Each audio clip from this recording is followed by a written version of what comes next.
officer wellness for our department is going to be a priority for me. Montgomery County 911, what's the address of the emergency? Welcome back to another exciting episode of Voices of Service. Today we have the incredible opportunity to sit down with our new Chief of Police, Marc Yamada.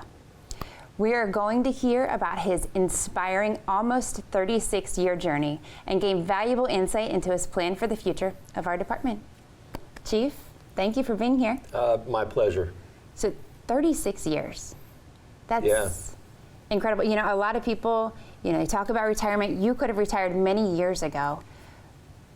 Tell me about that journey or that decision that went into not only staying beyond retirement, but then putting your name in for chief.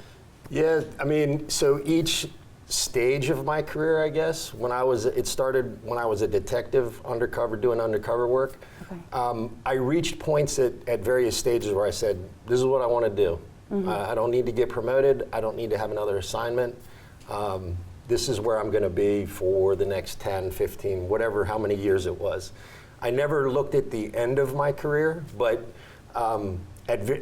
shortly thereafter, something would happen, talk to somebody, and they go, hey, you make a really good corporal, or, because at the time, you had to be a corporal before you were a sergeant. Okay. So then I said, okay. You never really know when you look at yourself and say, am I doing the right things? Am I saying the right things? Am I being a motivator? Am I being a good teammate? But then when somebody says something like that to you, you sort of self-reflect and say, wow, I must have done or said something right. Causes you to pause. Yeah, so I just ended up taking the next step, and at the time it was corporal, and then it was sergeant. And when I was a sergeant, I migrated myself back into undercover work as a supervisor, and then I was like, for sure, I'm done. And it turns out I wasn't. Mm-hmm. Once again, somebody came to me and said, you ought to think about being an executive. So I took the next step. In each step of that process, you gain a little bit of confidence. You begin to realize that the things that you are doing and saying mean something to somebody else. That is very rewarding. It's very humbling. And then I just became lieutenant, captain. Again, reached a point as a commander. I'm back in the district where I started. I was the Wheaton district commander. That's where I grew up. And I said, well, that's it. This is the top of my career. There's nowhere else for me to go, but there was. There was. And again, people would come to me and say, we need this type of leadership. I was just going to say, you have that leadership. I guess I do. Yeah. And so I kept trying. I said, well, at least I'm going to try. Mm-hmm. And it worked out, which was kind of good because it wasn't like make or break for me. If it didn't get assistant chief, it wasn't going to be a catastrophic disappointment. I would have been disappointed because that's the competitive side of me. But yeah, and then as an assistant chief, again, it was like, you can't leave. We need you to be here. And there's truly nothing more rewarding than hearing that. Yeah. And when you hear it from multiple people and your family, that's huge.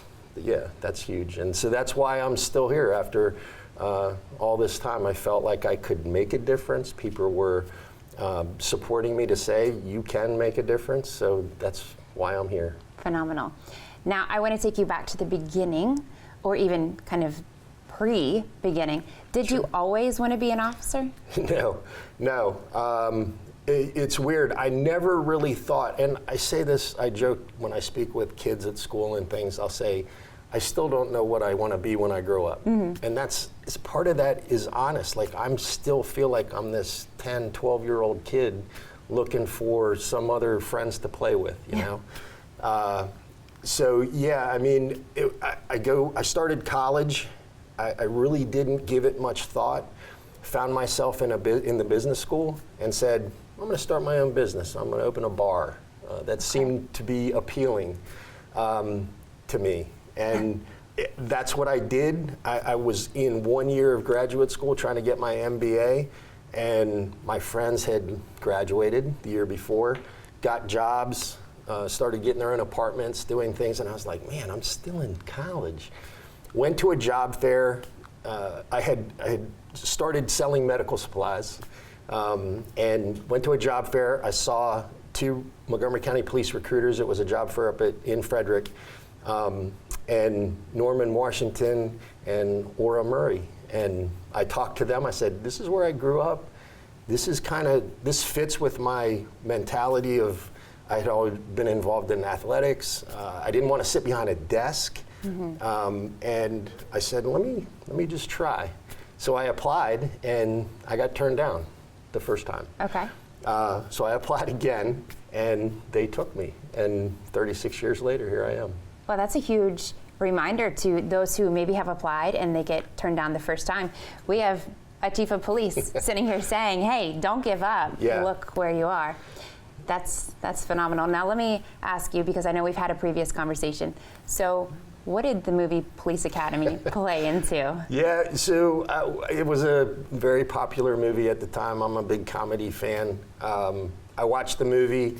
It resonated with me when I saw the recruiters, because in the movie there's this one a scene or two where they're in an obstacle course. And I was like, I could do that. And I looked at that particular scene in that movie, and you said, I think this is going to be part of like police work, to be an athlete. Like, what better combination? So it resonated with me and sparked an interest, so for sure. Now, you often talk about athletics. Tell me a little bit about those sports that you did and how they translate into who you've become today and how you're going to kind of run our department. So when you're a little kid and you're in your neighborhood and you're playing with your friends, or when you're on your high school team, or for me, I played basketball in college, at every point along that way, you had to communicate with people. You had to share experiences, good and bad. You had to figure out a way when, and my last game in high school as on our basketball team, we lost literally the last second. The guy hit a shot. I was covering him. Horrible disappointment. But I believe you're defined in life by how you handle adversity and how you overcome that. Absolutely. That becomes who you are. Again, being a teammate, it doesn't come easy for some. Looking to push the greater good of the team as opposed to my own personal accomplishments. All those things come into play as an athlete, and I think that translates directly to what we look for on our police department: decision making, teamwork, being physically fit, that communication piece. Those are all things that when I looked at it, and of course my wife hit me over the head with the idea. She said, this is a way you could take advantage of recruiting, to maybe look at other athletes. And when I thought about it, in my time on the department, there are many of us who have been either high school or college athletes. So, absolutely. That discipline that we learn translates into this job, I think, perfectly. So I know that you've only been chief for a short amount of time.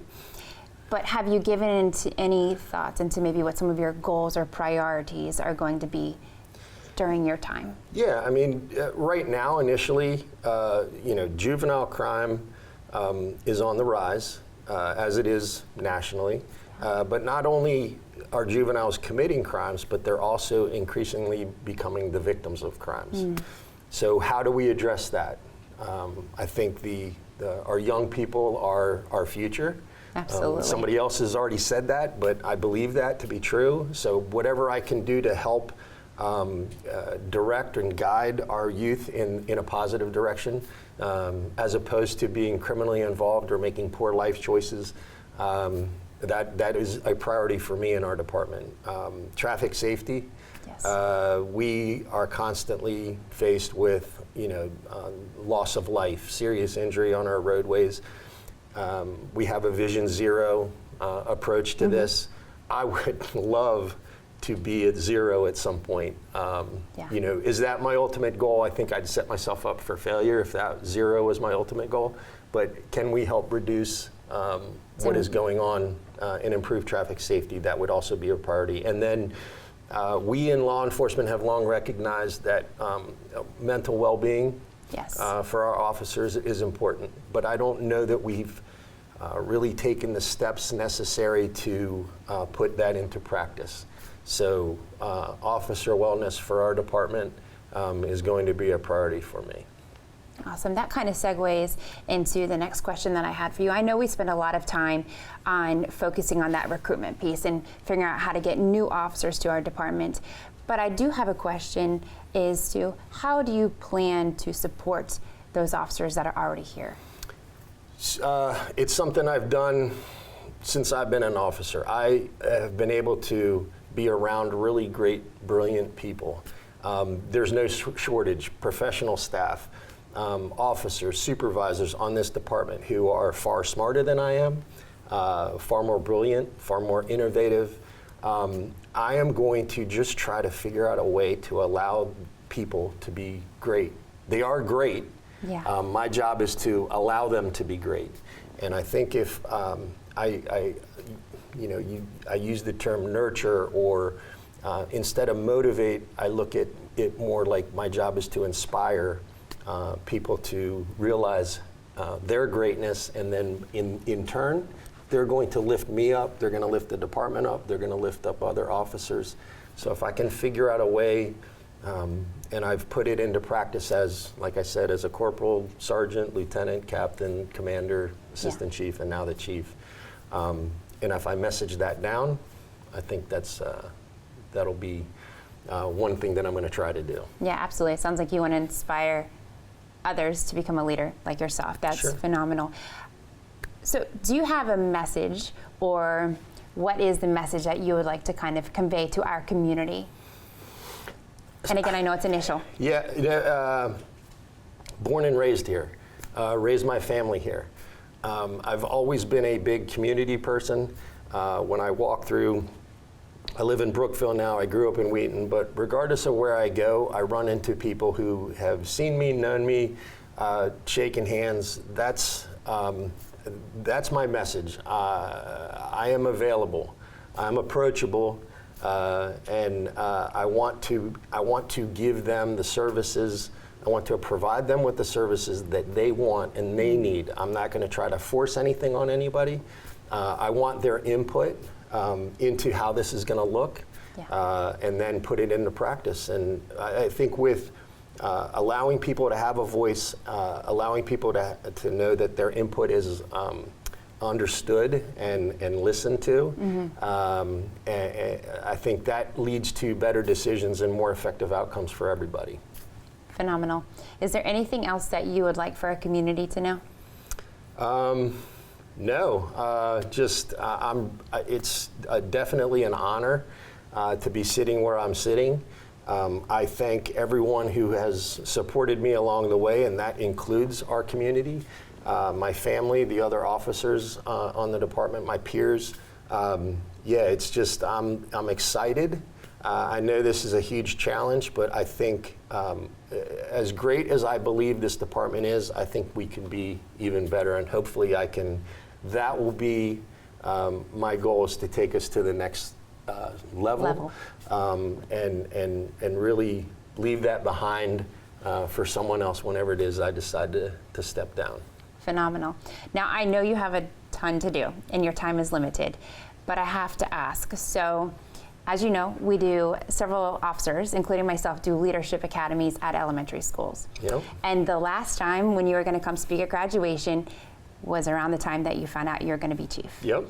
And so you did a video message, and our kids were super excited. However, they also came up with some questions that they would have liked to ask you. Sure. Are you okay if I ask those today? I'll just ask a few. Yeah, okay. Absolutely. All right. So the first question they had was what has been your favorite call for service? Yeah. It was one that I wasn't necessarily dispatched to. It's happened a couple times where I was able to save somebody's life. And to be able to, when you look at being in law enforcement or public service, public safety, really there's no better feeling you don't need recognition. It's just something inside that says, man, I just saved this person's life. That's pretty cool. So I've been able to do that a couple of times. I think those types of calls are my favorite. And then any call where you're able to really make a difference in somebody's life in a positive way, whether it's finding a lost kid or solving somebody's problem, because they're calling us at the worst moment. Absolutely, in either their day or possibly even their life. Yes. And to walk away and know that you made a difference in a positive way, those are the great calls that we go on. Absolutely. So the next is, what is your favorite thing to do at headquarters? So in the Chiefs complex, which is where I've been for the last 4 years, 3.5, it's the assistant chiefs, the chief, some of our professional staff, and then several lieutenants who serve as our executive officers. We sort of created a space. It's not in anyone's office necessarily. It's in a combination of little cubby holes that come together in sort of a common area. We call it the clubhouse, and to sit in the clubhouse with everybody and talk. And sometimes it's definitely not business related. It's just sharing stories over the weekend or what happened last night or at baseball practice or whatever with our kids. That's really relating to the other people that I work with. That's where it becomes fun. Awesome. Now that leads into one of the questions is, do you have kids and how many? I do. I have 3 boys, and then my youngest is my daughter. So, yeah. Okay. 2 more. Actually 3. I apologize. What is your favorite police car? So the first car I had, I think it was a Dodge. It was this beat up, it probably had 200,000 miles on it. The tires were falling off and it had the one single bubble on the top of the car. Okay. And when I would drive it, especially in the wintertime when it was cold, the light wouldn't spin. So you'd have to get out of your car and smash the side of it to knock it to get it to turn. That was probably my least favorite car. Okay. And then when I was in narcotics, I got the chance. We were undercover, and so plain clothes. I had a blonde goatee at one point, earrings. I drove a Dodge pickup truck. Okay. That was my favorite Police car. police car. That didn't look like a police car, but was a police car. It was gray. It was unmarked. It parked on my street. None of my neighbors knew at the time because I had just moved in. None of my neighbors knew I was a police officer. They saw this guy who looked like I did walking into the house. And when I got promoted, of course, I had to shave and do all this. And then I wore a uniform. I came out, and one of my neighbors said, "That's what you do." So they didn't know what I had done for a living up until that point. Right. So, but yeah, that was my favorite car to have, unmarked, Okay. Dodge Ram pickup. Okay. The next question is, did you always knew what you wanted to be when you grew up? But you kind of answered that earlier. Yeah, I didn't. I had no idea. It sort of, it's ended up staring me in the face. I took a shot. Like I said, I got turned down. Initially, it took me another 6 or 8 months to get back in the process, and it worked out. And as I sit here now, there is not one other thing, not one other job, career that I could imagine having done for 36 years. I would have retired a long time ago, or I would have been unhappy or changed jobs several times. This just kind of worked out for me. Phenomenal. Now the last question is a bit strange, but I thought maybe they knew something I didn't, and I feel like they did, hearing that you had a blonde goatee at one time. Yeah. But so the question is, what is your favorite hairstyle? And I'm going to tell you, multiple kids asked this.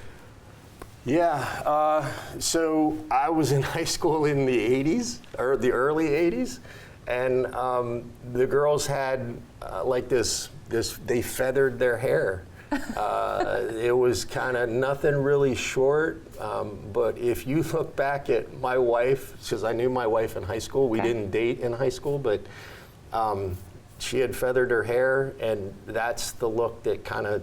That was your favorite hairstyle. Yeah, it was awesome. kind of medium length, a little bit wavy, but it was feathered.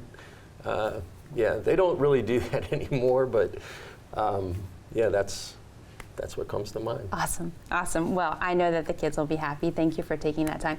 And thank you for taking time to be here today. My we pleasure. appreciate it. Yeah, absolutely. Awesome. Look forward to another episode. Phenomenal, great. Well, awesome. Thank you guys for being here. Chief, again, thank you. Stay safe and stay connected. We'll see you next time.